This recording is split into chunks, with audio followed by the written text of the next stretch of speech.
17 दिसंबर 2024 का current affairs देखते हैं।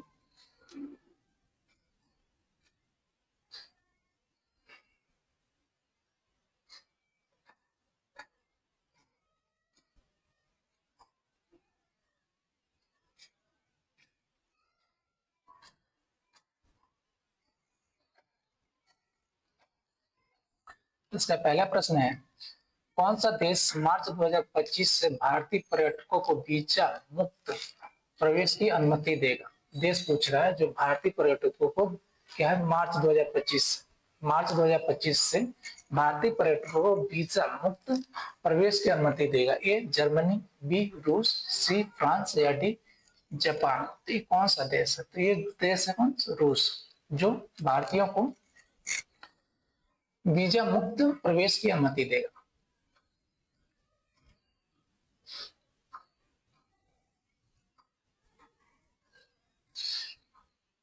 यह निर्णय भारतीय आगंतुकों में उल्लेखनीय वृद्धि के बाद आया है, जिसमें 2024 की पहली छमाही में मास्को में भारतीय यात्रियों में कितना है? भारतीय यात्रियों में 1.5 गुना वृद्धि हुई।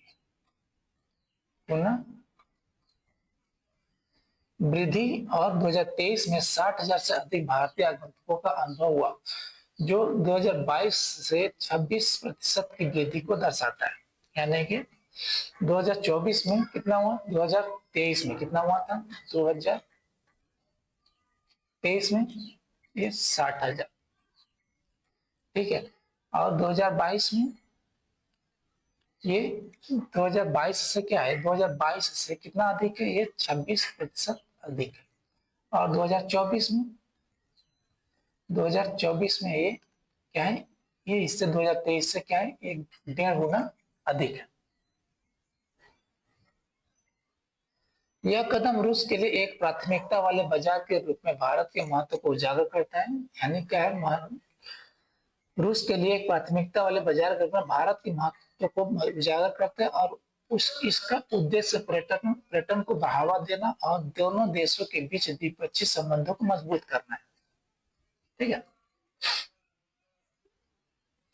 अगला प्रश्न है, 2024 तक दुनिया के सबसे बड़े स्मार्टफोन निर्यातकों की सूची में भारत की रैंकिंग क्या है? जो दुनिया में जो स्मार्टफोन जो निर्यात किए जाते हैं उस सूची में भारत की रैंक क्या है, ये पूछ रहा है। तो उस सूची में भारत की रैंकिंग है क्या है? चौथा। इस सूची में भारत की रैंकिंग है चौथा, यानी कि ऑप्शन ए। भारत दुनिया में सबसे बड़े स्मार्टफोन निर्यातकों में चौथे स्थान पर पहुंच गया है, जो 2019 में 23वें स्थान पर था। क्या है ये? 2019 में क्या था? 23वें स्थान पे था। अभी क्या है? 4th है। देश ने अकेले नवंबर 2024 में इन स्मार्टफोन निर्यात में 20,000 करोड़ रुपए को पार करके एक उपलब्धि हासिल की है। कितने करोड़ क्या निर्यात किया है? ये 20,000 करोड़ रुपए का निर्यात किया है नवंबर 2024 में स्मार्टफोन का।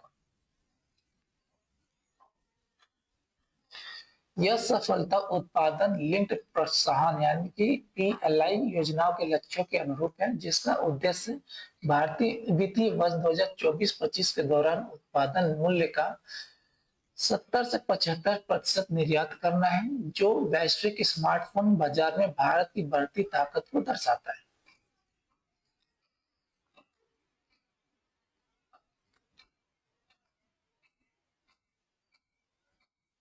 अगला प्रश्न है, किस देश ने अर्जेंटीना के राष्ट्रपति जेवियर माइली, और क्या नाम इनका, जेवियर माइली को उनके वंश के आधार पर नागरिकता प्रदान की है?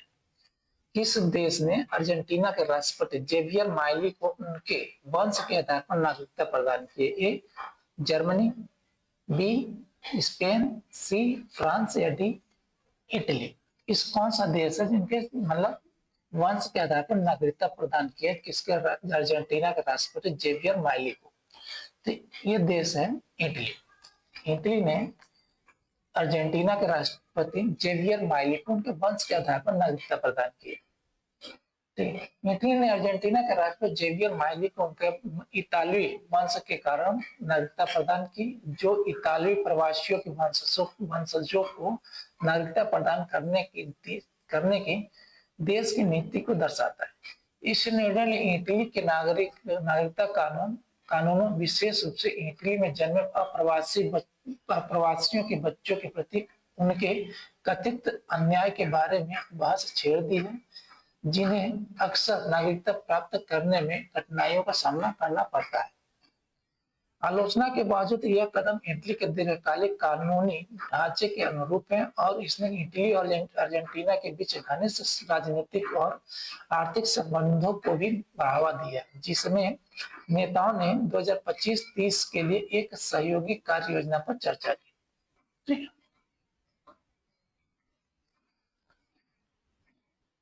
अगला प्रश्न है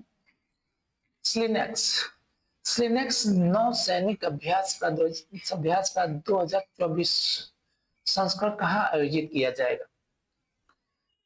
स्लिनेक्स नौसैनिक अभ्यास का 2024 संस्करण कहाँ आयोजित किया जाएगा? ए मुंबई में, बी चेन्नई में, सी विशाखापट्टनम में या डी कोलंबो में? ये स्लिनेक्स क्या है? Sri Lanka India exercise, Naval exercise. ठीक है, ये आयोजित किया जाएगा कहाँ पे? विशाखापट्टनम में। ये कहाँ विशाखापट्टनम में? ये कहाँ पे? आंध्र प्रदेश में। आंध्र प्रदेश में विशाखापट्टनम। श्रीलंका भारत नौसैनिक अभ्यास यानी स्लिनेक्स का 2024 संस्करण कब से ये 17 दिसंबर से लेके ये 20 दिसंबर तक कहाँ पे हो जाएगा? ये विशाखापट्टनम हो जाएगा। विशाखापट्टनम आयोजित किया जाएगा। 2005 में कब शुरू हुआ था? 2005 में शुरू हुआ था। 2005 में इसकी शुरुआत हुई थी। ठीक है, 2005 में शुरू हुए इस वार्षिक अभ्यास का उद्देश्य समुद्री सहयोग को मजबूत करना।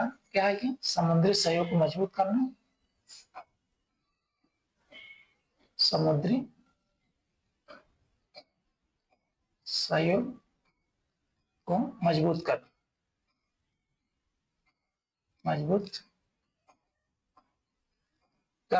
और भारत और श्रीलंका के नौसैनिकों के बीच अंतर संचालन को बढ़ावा देना। इसका एक अंतर संचालन को भी बढ़ावा देना है। अंतर संचालन अंतर संचालन को भी बढ़ावा देना है। अगला प्रश्न है किस वर्ष तक भारत के डेटा सेंटर बाजार में निवेश में क्या है 100 बिलियन डॉलर को पार करने की उम्मीद है? इसमें डेटा सेंटर बाजार वर्ष पूछ रहा है, किस वर्ष तक 100 बिलियन डॉलर तक क्या हो जाएगा? पार कर जाएगा। तो ये है डेट ए 2027 तक, बी 2025 तक, सी 2030 तक या डी 2024 तक। 2024 तक चला गया, ये 2027 तक है। ठीक है, ये 2019 से 24 के बीच में कितना का हुआ है ये बिलियन? ठीक है, पूछ रहा है 2024 निवेश किए गए इतने बिलियन से महत्वपूर्ण वृद्धि को दर्शाता है। ठीक है, कितना ये निवेश हुआ था? 60 बिलियन डॉलर। ठीक,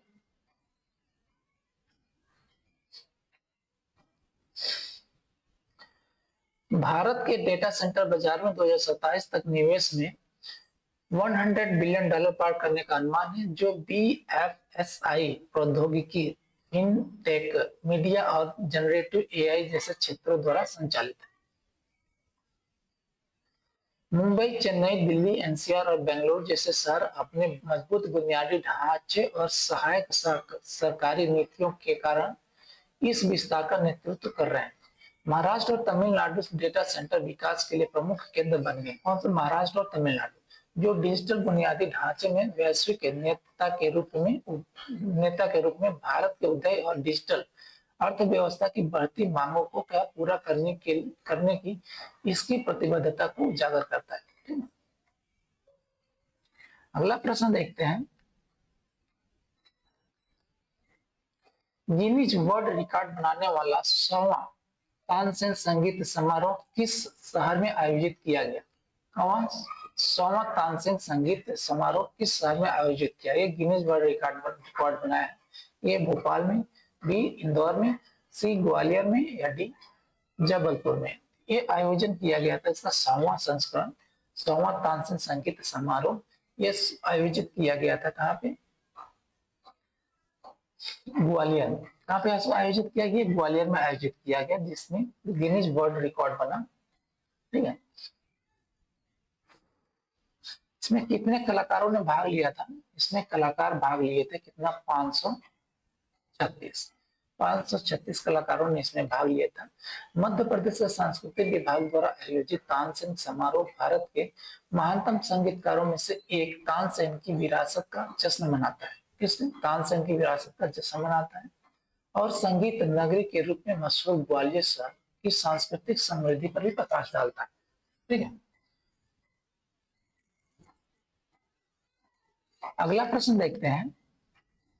doctor B R Ambedkar NIT किस शहर में स्थित है? Doctor B R Ambedkar NIT किस शहर में स्थित है जहां नए अंतरिक्ष संचार उत्पाद विकसित किए गए थे? जहां नए अंतरिक्ष संचार उत्पाद विकसित किए गए थे। ए चंडीगढ़, बी जालंधर, सी अमृतसर या डी लुधियाना। कहाँ आयोजित किया गया था? तो ये आयोजित कहाँ पे? ये है जालंधर। कहाँ पे? ये जालंधर। जालंधर में डॉक्टर बी आर अम्बेडकर राष्ट्रीय प्रौद्योगिकी संस्थान यानी कि एनआईटी ने अंतरिक्ष संचार और उपग्रहों में उपयोग के लिए अभिनव उत्पाद विकसित किया। अंतरिक्ष संचार और उपग्रहों में उपयोग के लिए अभिनव उत्पाद विकसित किया। क्या नाम? अभिनव उत्पाद।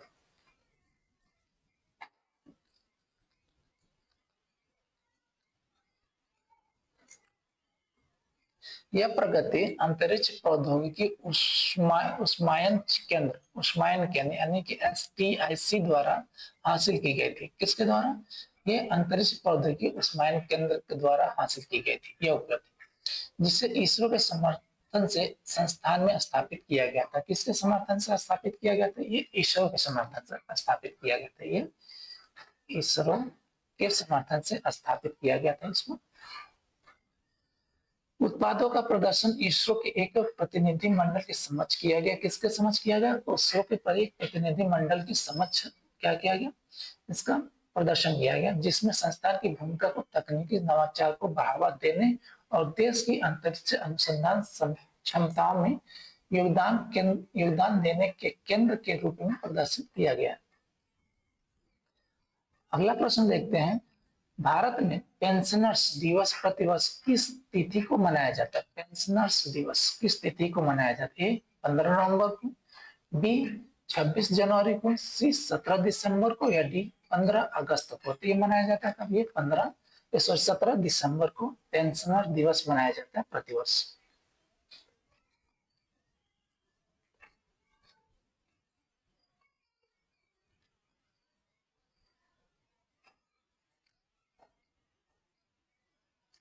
अगला प्रश्न देखते हैं। भारतीय नौसेना 18 दिसंबर 2024 को किस स्थान पर INS निर्देशक को कमीशन देगी? निर्देशक INS निर्देशक को कमीशन देगी। ठीक है, किस स्थान पर? ए मुंबई, बी विशाखापट्टनम, सी कोची या डी चेन्नई में। तो यह स्थान है कहाँ पे दिया जाएगा? ये 18 दिसंबर 2024 को दिया जाएगा। कहाँ पे कमीशन इसको दिया जाएगा? ये विशाखापट्टनम में। कहाँ पे? आंध्र प्रदेश। आंध्र प्रदेश। भारतीय नौसेना का नया सर्वेक्षण जहाज INS निर्देशक 18 दिसंबर 2024 को विशाखापट्टनम में नौसेना डकयार्ड में कमीशन किया जाएगा। Garden rich ship builders and engineers. कहाँ से? ये garden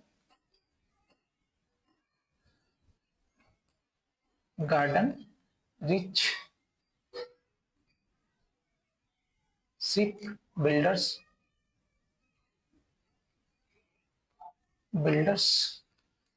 engineer and engineering, engineers, engineers, ठीक है, यानी कि GRSE, ठीक है, द्वारा निर्मित यह 110 मीटर, लंबाई कितनी है इसकी, ये 110 मीटर लंबाई मीटर का जहाज सर्वेक्षण पोत परियोजना में दूसरा है। कौन सा, ये दूसरा है, किसमें, सर्वेक्षण पोत, जहाज सर्वेक्षण पोत यानी बाड़ा में परियोजना में दूसरा है। उन्नत हाइड्रोग्राफिक और समुद्र विज्ञान उपकरणों से लैस यह भारत की समुद्र क्षमताओं को बढ़ाता है, खासकर हिंद महासागर।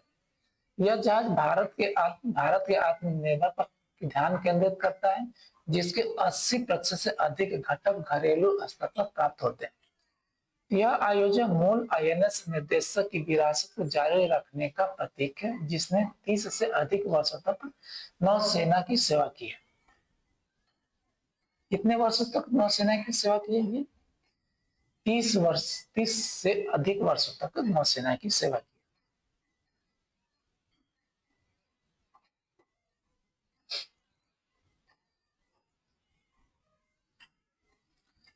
अगला प्रश्न देखते हैं, किस देश ने अवैध सामग्री से निपटने पर ध्यान केंद्रित करते हुए ऑनलाइन सुरक्षा के लिए अपने पहले अभ्यास संहिता को लागू किया है? कौन सा अभ्यास संहिता को लागू किया? देश पूछा, किस देश ने अवैध सामग्री से निपटने पर या अवैध सामग्री से निपटने पर ध्यान केंद्रित करते हुए ऑनलाइन सुरक्षा के लिए अपने पहले अभ्यास संहिता को लागू किया? ये संयुक्त राज्य अमेरिका, बी कनाडा, सी न्यूजीलैंड या डी यूनाइटेड किंगडम यानी यूके। एक कौन सा देश ने अपना पहले अभ्यास संहिता लागू किया? ठीक है, तो ये है यूनाइटेड किंगडम यानी कि यूके।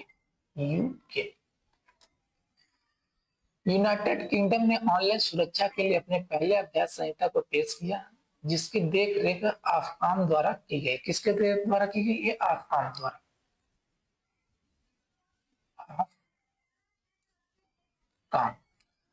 द्वारा की गई। इन विनियमों के तहत मेटा के फेसबुक जैसे सोशल मीडिया प्लेटफॉर्म को आपराधिक गतिविधियों से निपटने और सुरक्षा सुविधाओं में सुधार करने की आवश्यकता होती है। कोड विशेष रूप से बाल को